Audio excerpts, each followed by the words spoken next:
Yeah, today we're going to be taking a look at this Mcfarlane Batman figure, which is the Val Kilmer version from Batman Forever, which, like I said, I think is a unappreciated movie by so many people. Even though I must admit I love the Tim Burton movies, they will always be the #1 Batman movies for me personally. And then when we got to this one, it was kind of a disappointment, but over the years I've kind of come to appreciate it for what it is. You know, it's not great, but I appreciate it for what it is. When you get to Batman and Robin, then I lose all appreciation for that franchise. But this one, I didn't think was a bad movie. So when I saw this figure, I just had to have it. Okay, so without further ado, let's crack this bad boy open. Okay, so what do we get in the box? First of all, this wave of Batman figures includes a builder figure, which is the Nightmare Bat, or what some like to call the Man Bat, which Bruce Wayne has in the dream sequence. I don't understand why they're including this in this figure, because the Man Bat was kind of cut from the movie. You didn't really see the full version of this that they had planned. So it kind of, I think it's kind of strange that they're including this, but saying that, it is very, very cool. The detail on it is really, really nice, and the mouth actually opens. So it would be kind of nice to see this complete, but it's not something that I plan to do. I just want the Batman figure. I just want the Val Kilmer version of Batman. But it is cool, and I guess I can kind of understand why some people would want this. And next we have Batman's weaponry, which is, of course, very different than the Tim Burton versions that we got in the previous movies. These are very chrome and very silvery.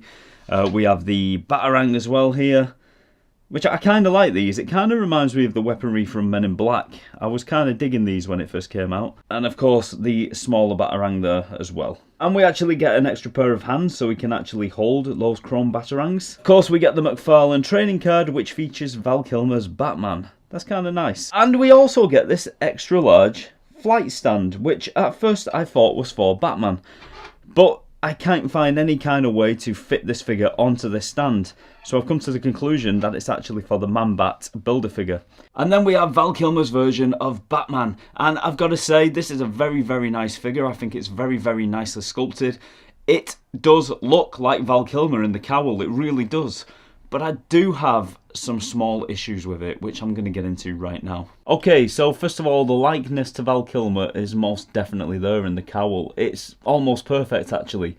And the sculpting of the cowl is perfect. The sculpting of the suit, the sonar suit, is perfect. Everything about the sculpt, I like. I really do. The cape is the new soft goods cape, which I do like, but I just wish it was of slightly better material. It's kind of thin. It reminds me a little bit of the Kenner capes that you got with the figures back in the 80s and 90s, although I would argue that they were probably of better quality. I think they were a little bit thicker than this, as you can see. You can see my display in the background there through the cape. But it is a nice touch to have the soft goods cape, and I do appreciate it. Now, here is the main problem I have with this figure. It's the colour of the suit. In the movie, he's wearing a kind of black, silvery colour. But this figure has got the colour right on the main body and the legs and the arms. But when it comes to the cowl and the gloves and the boots, for some reason Mcfarlane has decided to paint them black. Why have you done this? This Batman suit should be the same colour all over it. Unless I'm mistaken, I'm pretty sure I'm right. And for some reason, they've decided to do this. Put black cowl, black gloves and black boots. And it just doesn't look right. It ruins the figure. Yeah, like I said, it absolutely baffles me as to why they've done this. Why would they choose to make it look on-screen accurate? I believe in the multi-pack that they released not long ago, where they had all the different Batman figures from the different Batman movies, I believe that this was all the same colour. All the suit was the same colour, which is how it should be, how it was in the movie. So the reason behind doing this, I can't quite put my finger on it. I'm guessing they wanted to make it look variant, so that people who had the multi-pack will also want to buy this, you know, for the hardcore collectors. But for me, who didn't get that multi-pack and was looking forward to this figure coming out, it's kind of a disappointment. And I could paint it myself, but why should I go to that bother of painting it?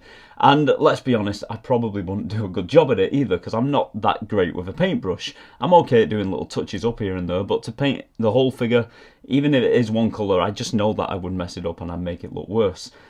When Mcfarlane could have just give us the right figure with the right colours. It's kind of a shame. But saying that, it is a nice figure.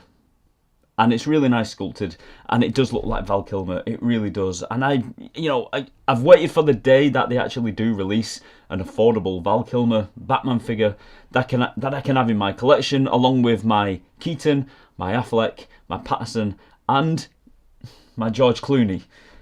I've got to have them, even though the George Clooney version, in my opinion, and everyone's opinion, was the worst. He kind of killed Batman for a while.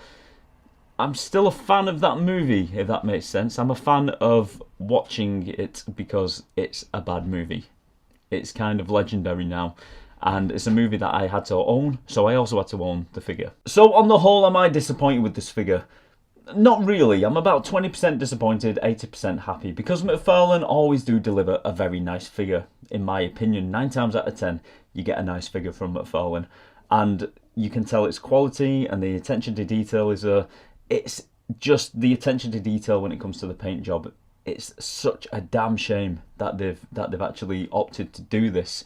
It's kind of, it's annoying a little bit, but on the whole, I think the figure is very nice, and I do recommend that if you haven't got the one from the multi-pack, you should most definitely pick this one up.